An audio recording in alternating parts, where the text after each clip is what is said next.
queridos alunos, hoje dia 12 de maio, terça-feira, nós vamos fazer um apanhado geral do conteúdo de História, do módulo 1, uma revisão geral de todo o conteúdo de História do módulo 1, tá certo? Então, começando aí no capítulo A Vida em Outro Lugar, a gente viu que as pessoas, elas se mudam sempre de um local para o outro, estão sempre se deslocando no decorrer do tempo. A gente viu também que as pessoas e suas famílias, elas podem se mudar de cidade, de estado ou de região, também dentro do país. E também existem casos que as famílias, que as pessoas, elas saem do país de origem, do país que nasceram e vão morar em outros países, tá certo? Países esses, muitas vezes, bem mais distantes. Então, de acordo com esses deslocamentos que a gente acabou de ver, nós aprendemos aí a definição de 4 termozinhos, que é o termo migração, o termo emigrante, o termo imigrante e o termo migrante, tá certo? Então, a gente vai rever aí o que significa cada termo.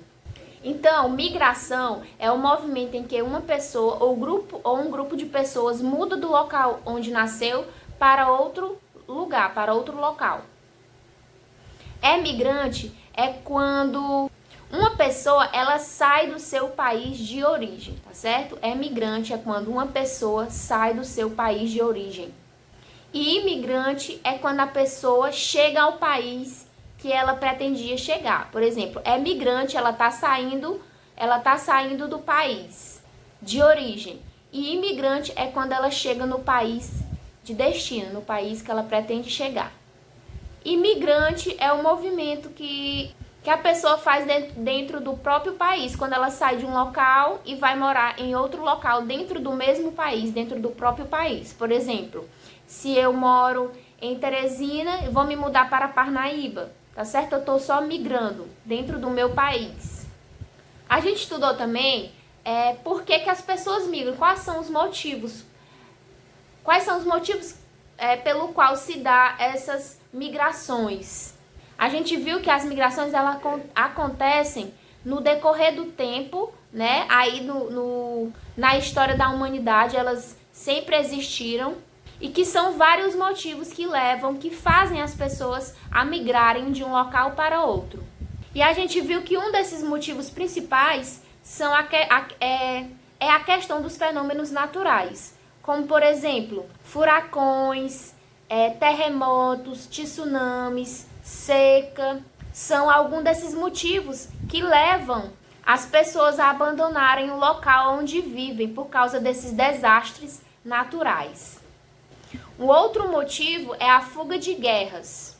Há pessoas que moram em regiões onde existem conflitos armados, e aí essas pessoas, elas buscam outros lugares para viver com mais tranquilidade. Então esse é um dos motivos também pelo qual as pessoas migram. O outro motivo também é a busca por melhores condições de vida e de emprego. As pessoas, elas migram em busca de melhores oportunidades de vida, de saúde, de trabalho, tá certo? A gente viu também que essas migrações implicam com relação aos imigrantes encontrarem várias dificuldades no local de destino deles, mas que eles também podem obter experiências positivas. Uma das dificuldades encontradas pelos imigrantes é a questão de não saber falar a língua das pessoas com as quais ele vai conviver, né? Quando ele migra. A questão também de se adaptar aos hábitos alimentares e também a questão da mudança de clima, de fuso horário, dentre outros. E os aspectos positivos é que o novo país, o novo local vai nos proporcionar novas amizades, né? Novas oportunidades de emprego, conhecer uma cultura diferente, por exemplo. A gente viu também que por questões de não adaptação, alguns migrantes eles voltam ao seu local de origem porque não conseguiram se adaptar ao clima, né? À cidade, ao novo local, às novas pessoas, e aí alguns deles acabam voltando. Com relação à formação do povo brasileiro, a gente viu que o Brasil, ele é um país formado por diferentes povos, tá certo? Muitos desses povos, eles vieram de longe. E aí, ao se relacionar com os diversos povos indígenas que habitavam o território, formaram o nosso povo brasileiro. Aí a gente viu que no decorrer do tempo, italianos, alemães, árabes, japoneses e muitos outros povos chegaram ao Brasil e se misturaram uns com os outros. E aí formaram uma população miscigenada. Miscigenação quer dizer que é uma mistura de vários povos. A gente viu também que os indígenas foram os primeiros habitantes do território, né? Antes da chegada de outros povos ao território que forma o Brasil hoje, muitos grupos indígenas habitavam essas terras. Cada um deles tinha línguas, saberes e costumes próprios. Então, no dia 22 de abril de 1500, os primeiros portugueses desembarcaram no local onde atualmente é a cidade de Porto Seguro, no estado da Bahia. Eles buscavam novas terras para conquistar. Os portugueses eles tinham o objetivo de encontrar ouro e prata, o que não aconteceu logo de início. Então, com isso, eles começaram a explorar o pau-brasil, uma árvore de madeira avermelhada, né? Uma árvore de madeira vermelha, que era bastante usada na Europa para tingir tecidos. A gente viu que até 1530 os portugueses eles não se preocuparam muito em ocupar as terras. O maior interesse deles era a extração do pau-brasil.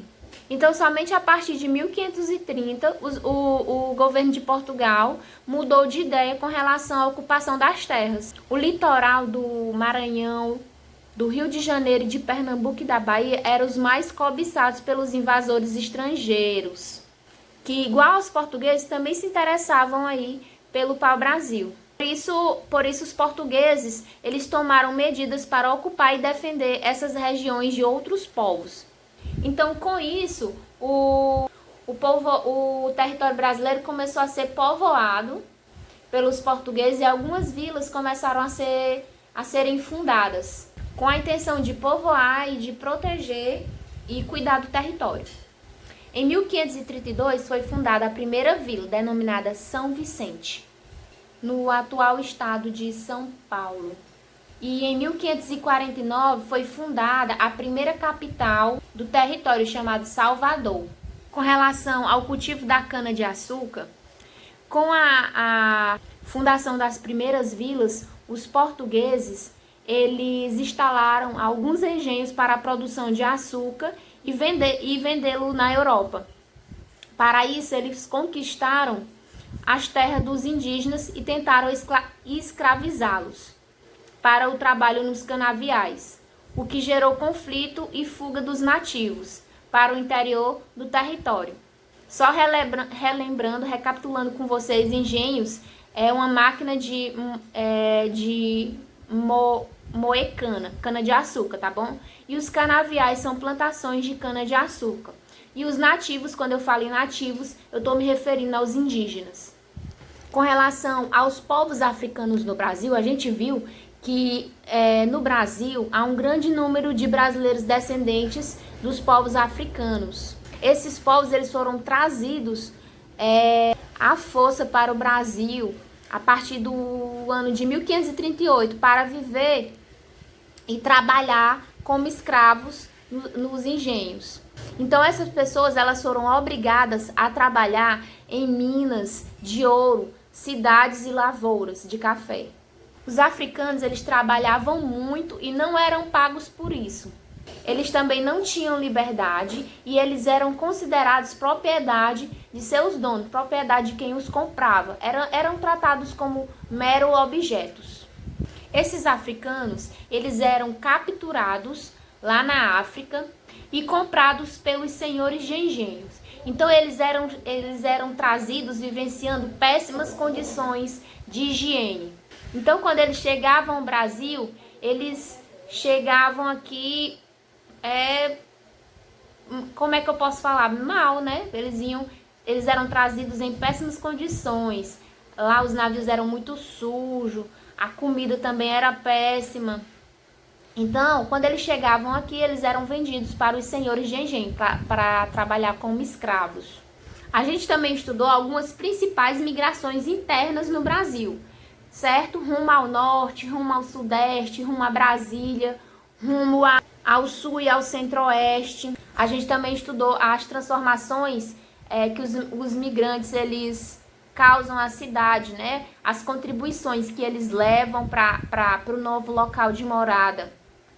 E a gente também estudou os imigrantes que são chamados de refugiados, que são aquelas pessoas que migram porque estão fugindo de guerras e de crises políticas. E essas pessoas, elas fogem, né, do local que elas estão, local de origem, fugindo disso tudo, né? E aí quando a gente fala o termo refugiado, né, esse termo é um termo derivado da palavra refúgio, que quer dizer que é um lugar que oferece abrigo e proteção. Então esses refugiados, eles saem desses locais em busca de abrigo e proteção, para se proteger dessas crises, dessas guerras.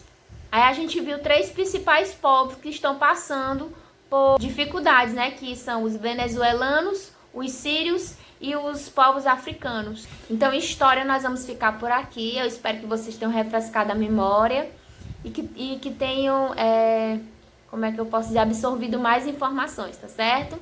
Amanhã, quarta-feira, nós vamos fazer a revisão de português, tá bom?